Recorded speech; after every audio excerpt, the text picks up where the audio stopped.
आज विशेष मेहमान जो हमारे साथ इस कार्यक्रम में मौजूद हैं, अश्विनी लोहानी।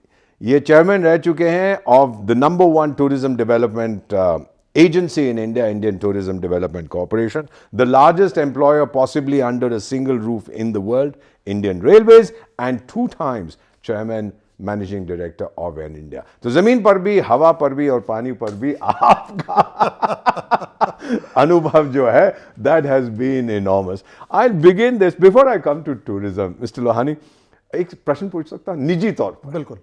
खाते क्या आप? How do you become Ashwini Lohani? What makes you टिक?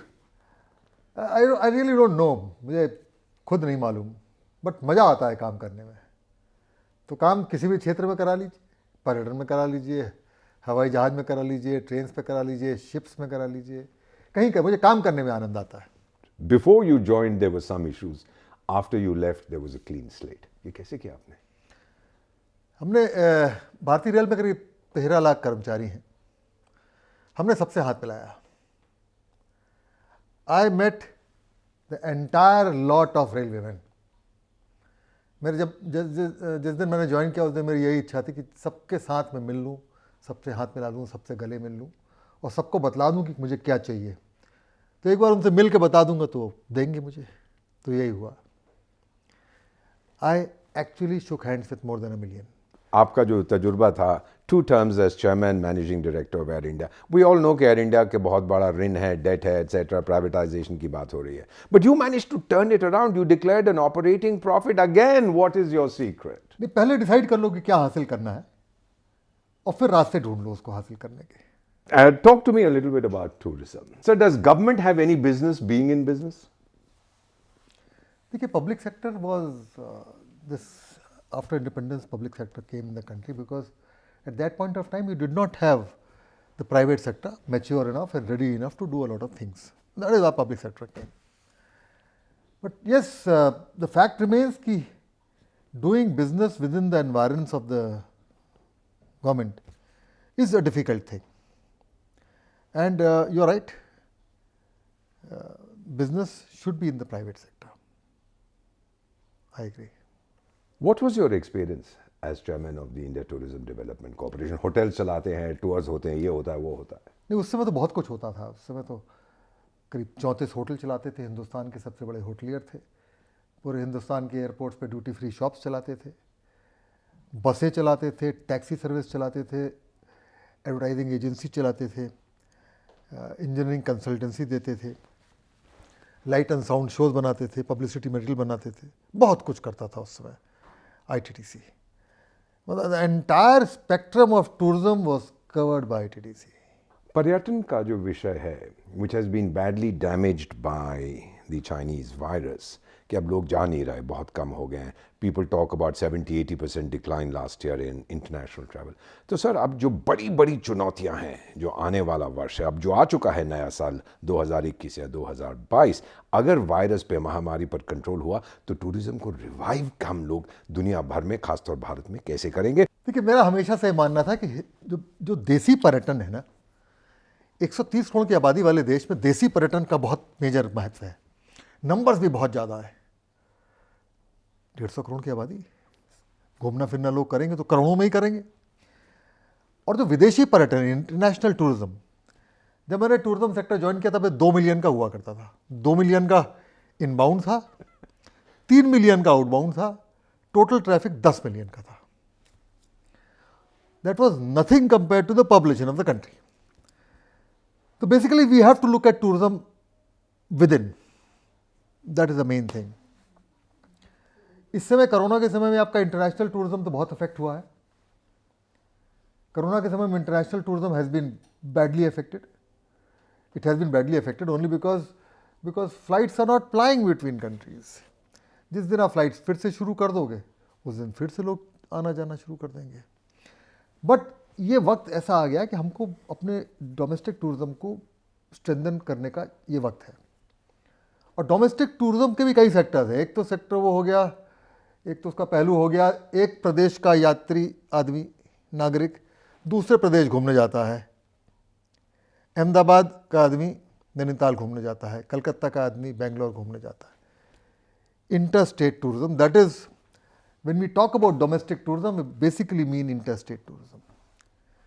लेकिन क्योंकि मैंने स्टेट टूरिज्म हैंडल किया है तो मैंने ये जाना और एक नए ब्रांड का टूरिज्म हम लोग ने कंसीव क्या किया मतलब वो था, उसको थोड़ा बढ़ावा दिया, जिसे बोलते हैं आस पास टूरिज्म, आस पास ब्रांड, जिसमें प्रदेश के अंदर ही प्रदेश के एक क्षेत्र से प्रदेश के दूसरे क्षेत्र में आदमी घूमने जाए। इंदौर का आदमी भोपाल क्षेत्र को घूमने जाए। Inter regional tourism that has been happening, that has to be given a push. It can happen much more. And next is intra-regional tourism. मतलब भोपाल के आदमी को मैंने सांची भेजा तो इंट्रा रीजनल टूरिज्म हो गया। इंदौर के आदमी को महेश्वर भेजा तो इंट्रा रीजनल टूरिज्म हो गया। क्योंकि इंदौर का आदमी अंडमान तो घूमने चला जाता था बट बगल में नहीं जाता था, नॉर्मली टेंडेंसी होती है। भोपाल का आदमी पूरे विश्व घूमने चला जाता था, बट भीमबेटका जो वर्ल्ड हेरिटेज साइट है 25 किलोमीटर दूर, वो नहीं जाता था। तो हम लोग ने उस सेगमेंट को क्रिएट किया, उसको बढ़ावा दिया।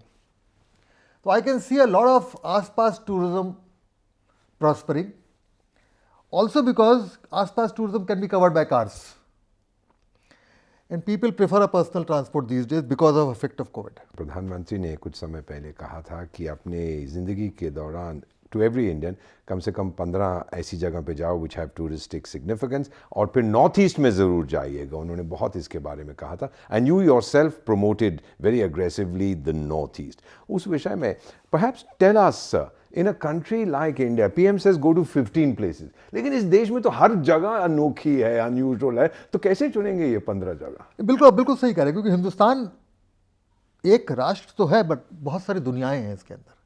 One nation many worlds. We have the best of everything. We have the best beaches, you have the best mountains, you have religious tourism places, you have got parks, you have got the tiger, you have got handicrafts, handloom, culture is unique. It is, in fact, even one state when I was the head of tourism in MP, 3 times I headed the tourism in that state. I knew it will take me a lifetime to see the state of Madhya Pradesh in totality. It is so rich, so damn rich. And that is a state with every state of India. They are so rich. We have not explored it because हमारे पास tourism का खजाना तो है, but वो basic infrastructure जो उसके आसपास होता है, जो विदेशों में जो यूरोपियन कंट्रीज कर लेते हैं कि उनका एक छोटा सा किला होता है लेकिन उसके आसपास टूरिज्म पैराफर्नेलिया पूरा जमा कर लेते हैं। जाने की बस होगी, अच्छी सड़क होगी, सोवेनियर शॉप होगी, कैफेटेरिया होगा, गाइड्स होंगे, सफाई होगी, ग्रीन लॉन्स होंगे। हमको वो देना बाकी है। भगवान का दिया हुआ तो जबरदस्त है हमारे पास।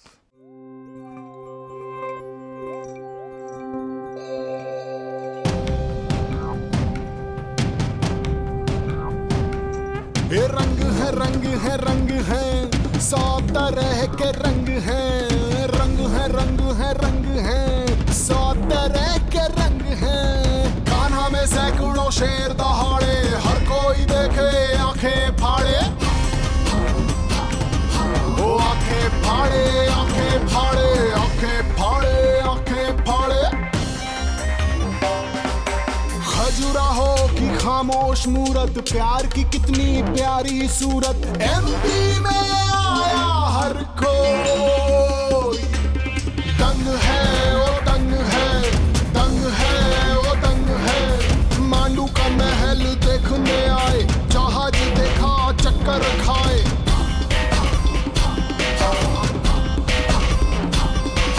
सांची में आके स्तूपा देखा, शांत होकर हिंसा को फेंका। एमपी में आई हर रूह, मलंग है मलंग है मलंग है मलंग है। ये महाकाल की पूजा, दृश्य न कोई दूजा। एमपी में आई हर रूह। कोई नौजवान अगर शुरू करना चाहता है any kind of activity, endeavour, enterprise, startup venture related to tourism, तो what would the mister tourism, mister airlines, mister railways of India say to him? और इन तीनों व्यक्तियों का एक ही नाम है, अश्वनी लोहानी। देखिए, एक तो ट्रैवल एजेंसी का धंधा हो गया, उसमें बहुत लोग हैं, मार्जिन बहुत कम हो गए। अब आजकल लोग नेट पे खुद ही जाके अपने ट्रैवल पैकेजेस बना लेते हैं, तो उसकी रेलेवेंस कम हो गई है। होटल और रेस्टोरेंट्स का जो बिजनेस है, I say that is one of the finest businesses because it's got the maximum margin, it's an enjoyable business, that is one area. Opening wayside amenity shops highways पे, tourist places पे। अभी मैं उत्तराखंड राज्य में भी tourism के लिए guide कर रहा हूँ उनको, तो वहाँ मैंने बोला एंटरप्रेन्योर्स को कि एक पूरा एक मॉडल सेटअप बनाओ जिसके अंदर एक उत्तराखंडी खाने व्यंजनों का रेस्टोरेंट हो, जहाँ पे सिर्फ उत्तराखंडी खाना सर्व किया जाए, उत्तराखंडी हैंडलूम्स और हैंडीक्राफ्ट्स की शॉप हो, सोवेनियर शॉप हो, और उत्तराखंड के डेस्टिनेशंस का इंटरप्रिटेशन सेंटर हो, और एक छोटा सा लाउंज हो। स्टैंडर्ड मॉड्यूल बना दो इसको और 100 लगा दो प्रदेश के अंदर। बहुत कम खर्चे में डेवलप किया जा सकता है। जो स्टार्टअप, जो एंटरप्रेन्योर है, जो करना चाहता है, वो उसको चला सकता है, एक यूनिट को चला सकता है। आप लोगों को एम्प्लॉयमेंट दे सकते हो और बहुत ज़बरदस्त चलेगा business. It's a wonderful business opportunity and also a great way to promote and strengthen tourism in the state. This we require in all the states. He has just referred to the fact that बहुत सारे opportunities हैं for the different states in India, और आजकल जब हम कभी कभी TV देखते हैं तो we are seeing this level of competition. कोई state कहता है come visit us, we are waiting, दूसरा कहता है nothing like us, तीसरा कहता है we are amazing, चौथा कहता है we are incredible. Is this a good thing, this competition between the different states? When I joined MP for the first time and I went to Kerala, so I was addressing a gathering there. And I said, yes, Kerala is God's own country. But when gods want to take a holiday, they come to Madhya Pradesh. क्योंकि हिंदुस्तान का दिल है। Yes, this competition अच्छी चीज़ है, but वो competition सिर्फ rhetoric तक नहीं रहना चाहिए, सिर्फ पब्लिसिटी और प्रमोशन तक नहीं रहना चाहिए। It should go down to the ground level. You should make physical changes in the ground, and actually that is what we did in Madhya Pradesh. हम लोग के कैंपेन्स तो बेस्ट थे ही, हिंदुस्तान का दिल वाले जो कैंपेन्स थे, बट जिस तरह से हम लोगों ने साइनेजेस लगाए, प्रॉपर्टीज़ को ठीक किया, टूरिस्ट डेस्टिनेशन को ठीक किया, टूरिस्ट पुलिस लेके आए, प्राइवेट सेक्टर लेके आए, लैंड बैंक लेके आए, ground level work was amazing and that is what made us tick. Sir, मुझे आपसे राय चाहिए। मैं भारत का एक साधारण नागरिक हूँ। What can I do, what is my contribution कि भारत ज़्यादा टूरिस्ट फ्रेंडली देश का रूप धारण करें? गंदगी ना फैलाएं कहीं भी, और बात अच्छे से करें, किसी अनजान व्यक्ति से मिलें। यही कंट्रीब्यूशन आप कर सकते हैं, और ये बहुत ही अमूल्य कंट्रीब्यूशन है। बाकी सब तो सरकार को करना है और टूरिज्म सेक्टर को करना है। आप कुछ परिवर्तन देख रहे हैं in Indian attitude to tourism over the years? Yes, एक परिवर्तन तो ये है कि हम लोग जो 2 मिलियन मार्क पे अटके हुए थे बहुत सालों तक, till the turn off the millennium, हम उससे निकल के बहुत आगे आ गए, क्योंकि इंफ्रास्ट्रक्चर बनाया गया है। बड़े बड़े हवाई अड्डे बन गए देश में, तो लोग ज़्यादा लोग उड़ के आ सकते थे। Roads infrastructure has improved. तो टूरिज्म के प्रति, बिकॉज टूरिज्म एक ऐसा सेक्टर है जो सबसे कम खर्चे में सबसे ज़्यादा इम्पैक्ट ला सकता है इकॉनमी में और एम्प्लॉयमेंट पोटेंशियल में। तो थोड़ा पैसा खर्च करके हम 50-60 लाख रुपए लगा के, या हमको याद है एमपी में 50-60 लाख, 1 करोड़ रुपए लगा के एक टूरिस्ट स्थल खड़ा कर देते थे, जहाँ पे दुकानें आ जाती थी, लोगों को एम्प्लॉयमेंट उसका मिल जाता था, जो रेस्टोरेंट और होटल चलाते हैं उनको एम्प्लॉयमेंट मिल जाता था, और एक इकोनॉमिक एक्टिविटी शुरू हो जाती थी। तो बहुत कम खर्चे में इकोनॉमिक एक्टिविटी, और वो मज़ेदार एक्टिविटी, बिकॉज घूमना फिरना तो इंसान की फितरत है, और उसको, उस फितरत को एक्सप्लॉइट करने के आप और मौके उसको दे रहे हैं। It's a very interesting sector which can really change a state और change the country. Sir, the final question that I want to really ask you, ये public private partnership की tourism sector में बहुत बात होती है. What is your opinion about? That is the only way forward. But उसमें see, normally when I talk about tourism, I come back to my example in the Ministry of Tourism, because here I spent 5 years. And in the state, because state of Madhya Pradesh, because there I went on 3 different occasions. Actually, what is required is to make things simple to happen. अगर PPP भी करना है तो उसको इतना सरल बना दो कि हो जाए। तो हम लोगों ने कैसे शुरुआत करी, वहाँ पे हमने कहा कि अब एंटरटेनमेंट सेंटर्स बनाने के लिए, कन्वेंशन सेंटर्स बनाने के लिए, होटल्स बनाने के लिए, रेस्टोरेंट बनाने के लिए प्राइवेट सेक्टर का आना जरूरी है। प्राइवेट सेक्टर को आना चाहिए। तो हमको बिल्कुल सरल बना देना चाहिए उनके लिए वो कैसे आ सकते हैं यहाँ पे। हमने एक किताब बनाई जिसमें पूरे जितने नियम कानून, जितने परफॉर्मा भरने पड़ते हैं, जितने सरकारी कागज भरने पड़ते हैं, उन सबको डाल दिया उस किताब में कि इस किताब को पढ़ लो और सीख लो कि कैसे आपको रेस्टोरेंट शुरू करना है, कहाँ कहाँ अप्रूवल्स लेने हैं, कहाँ कहाँ फॉर्म भरने हैं। फिर हमने एक किताब बनाई जिसमें जितने जितने ज़मीन के टुकड़े हमारे पास थे, उन ज़मीन के टुकड़ों के पूरे डिटेल्स, क्या उसका लैंड यूज़ है, क्या साइज़ है, उसका ईस्ट में क्या है, वेस्ट में क्या है, नॉर्थ में क्या है, साउथ में क्या है, उसका क्या अप्रॉक्सीमेट कॉस्ट है। Land bank, physical land bank हमने बनाया सबसे पहला। जितने किले थे, पैलेसेस थे स्टेट में, उन सब को कैटलॉग किया। जो प्राइवेट ओनर से उनसे बात करी और वो हमने 3 किताबें तैयार कर दी कि किताबें ले लो और घूमो शुरू हो जाओ। What about Andhra Pradesh, one of the most beautiful states in the southern part of our country? या Your involvement in tourism development there? Yes, Andhra Pradesh domestic tourism में बहुत स्ट्रांग है, खास तौर से because of religious attractions. Tirupati, I can't talk anything about Tirupati because everybody knows about Tirupati, कितना valuable है और कितना बड़ा धार्मिक स्थल है, और coast line, second largest coast line in the country. Yes, हम कोस्ट लाइन को डेवलप कर सकते हैं, कोस्टल टूरिज्म को बढ़ावा दे सकते हैं, बट वहाँ भी हमको इंफ्रास्ट्रक्चर लाना होगा और कुछ फंडामेंटल चीज़ें करनी होगी। मतलब देखिए, वो उसका किसी स्टेट स्पेसिफिक से रिलेशन नहीं है, बट वो फंडामेंटल काम आपको हर जगह करना है अगर आपको टूरिज्म को बढ़ावा देना है। एक फंडामेंटल काम तो है साइनेजेस का। हमने पूरे मध्य प्रदेश में, पूरे स्टेट में साइनेजेस लगा दिए हैं। हर हाईवे में आप जाइए, आपको मध्य प्रदेश पर्यटन का साइनेज मिलता था। डिस्टेंस वाले साइनेजेस, आपके टूरिस्ट डेस्टिनेशन पे साइनेजेस, शहर के बीचों बीच, कैनॉट प्लेस से बीचों बीच 40 फीट बाय 20 फीट का एक टूरिस्ट डेस्टिनेशन का बोर्ड हर शहर के। तो आप पूरे प्रदेश में साइनेजेस लगा दीजिए। That itself will propel tourism so much, जिसका आइडिया नहीं है। सेकेंड इज टूरिस्ट जो डेस्टिनेशंस हैं, चाहे वो आंध्र प्रदेश में हो, चाहे केरला में हो, चाहे मध्य प्रदेश में हो, साफ सुथरे होने चाहिए।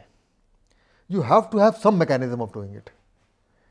इधर आप पीपीपी में ही कराएं, प्राइवेट किसी कोई कॉर्पोरेट से स्पॉन्सर कराएं, या जैसे हमने करा था कि हम पूरे स्टेक होल्डर्स को इनवाइट करके, वहाँ के टूरिस्टों को, वहाँ के बिजनेस वालों को इनवाइट करके खुद साफ करते थे हफ्ते में, महीने में 1 दिन, और उससे एक वेव सी बनी कि लोगों ने साफ रखने शुरू कर दिए अपने स्थल, क्योंकि उनको मज़ा आने लगा।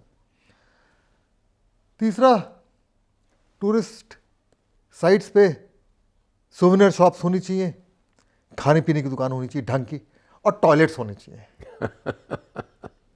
हाई, ये आपको करना है, कॉमन पॉइंट्स है, किसी भी राज्य में आप कर सकते हैं, आप कर दीजिए, टूरिज्म को बढ़ावा देख लीजिए।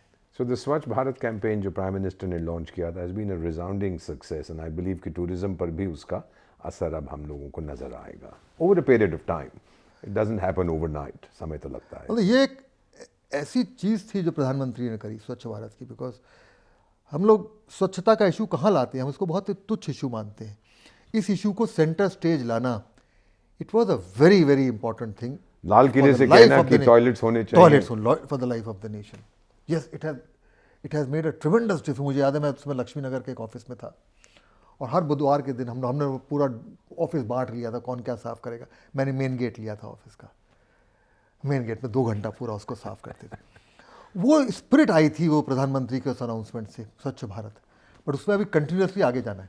Do you see India becoming दुनिया की टॉप 3 या टॉप 2 या टॉप 1 टूरिस्ट डेस्टिनेशंस? अब टॉप डिफाइन कैसे करते हो उस पर निर्भर। Maximum number of people visiting, maximum number of foreign tourist visiting, जी, दैट इज द नॉर्मल जी way you look at international tourist. वो तो डिपेंड करता है कि आपके गेटवेज की क्या कैपेसिटी है, और गेटवेज की कैपेसिटी के बाद आपके होटल रूम्स कितने हैं, उन 2 चीज़ों पर निर्भर करता है।